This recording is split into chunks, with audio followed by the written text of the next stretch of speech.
নমস্কাৰ বন্ধুসকল, JS ৱৰ্ল্ডৰ YouTube চেনেলটোলৈ আপোনালোক সকলোকে স্বাগতম জনাইছোঁ। আজিৰ ভিডিঅ'ত ADRE এক্সাম 4th গ্ৰেডৰ কিছুমান অতি গুৰুত্বপূৰ্ণ প্ৰশ্নোত্তৰ আপোনালোকৰ বাবে আগবঢ়ালোঁ।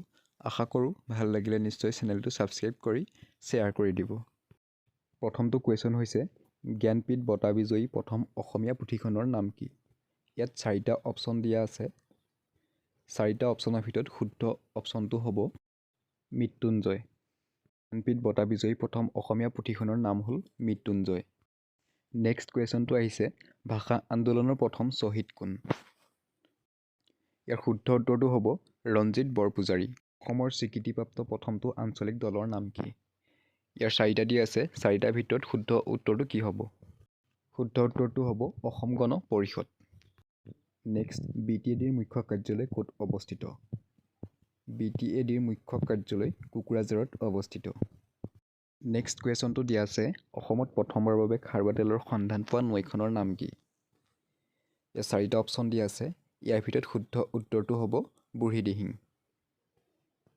আপোনালোকে ইয়াৰ এনচাৰবোৰ যদি জানে তেন্তে মই এনচাৰটো কোৱাৰ আগতে আপোনালোকে কমেণ্ট কৰি জনাব। অসমৰ আটাইতকৈ পুৰণি তেল শোধনাগাৰটোৰ নাম কি? ইয়াত 4টা অপশ্যন আছে। তাৰ ভিতৰত শুদ্ধ উত্তৰটো হ'ব ডিগবৈ। ডিগবৈ হৈছে অসমৰ আটাইতকৈ পুৰণি তেল শোধনাগাৰ। কিমান চনত ভাৰতত বিমুদ্ৰাকৰণৰ সিদ্ধান্ত লোৱা হৈছিল? এইটো সকলোৱে নিশ্চয় জানেই। 2016 চনত ভাৰতত বিমুদ্ৰাকৰণৰ সিদ্ধান্ত লোৱা হৈছিল। ভাৰতত কোনে মোগল সাম্ৰাজ্য স্থাপন কৰিছিল? বাবৰ, আকবৰ, শ্বাহজাহান আৰু জাহাংগীৰ। ইয়াৰ শুদ্ধ উত্তৰটো হ'ব বাবৰ।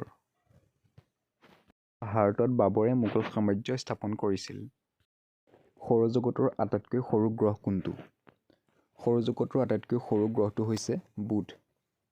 নেক্সট কুৱেশ্যন আছে, ভাৰত ত্যাগ আন্দোলন কোন চনত হৈছিল? ইয়াৰ শুদ্ধ উত্তৰটো হ'ব 1942 চন। 1942 চনত ভাৰত ত্যাগ আন্দোলন আৰম্ভ হৈছিল। নেক্সট কুৱেশ্যনটোত সুধিছে, বাংলাদেশৰ ৰাষ্ট্ৰীয় ফুল কি? বাংলাদেশৰ ৰাষ্ট্ৰীয় ফুল হৈছে ভেট ফুল। ভাৰতত শ্বহীদ দিৱস কেতিয়া পালন কৰা হয়?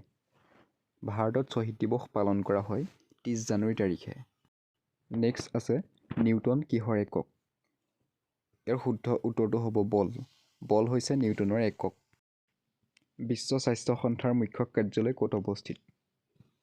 বিশ্ব স্বাস্থ্য সংস্থাৰ মুখ্য কাৰ্যালয় জেনেভাত অৱস্থিত। কপাৰৰ ৰাসায়নিক সংকেত কি?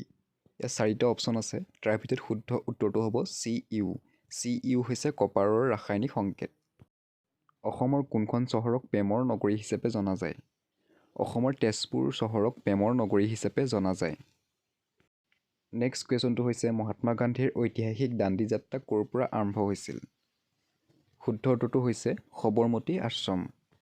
নেক্সট সুধিছে, আন্তঃৰাষ্ট্ৰীয় নাৰী দিৱস কেতিয়া পালন কৰা হয়? 4টা অপশ্যন আছে। তাৰ ভিতৰত শুদ্ধ উত্তৰটো হ'ব 8 মাৰ্চ।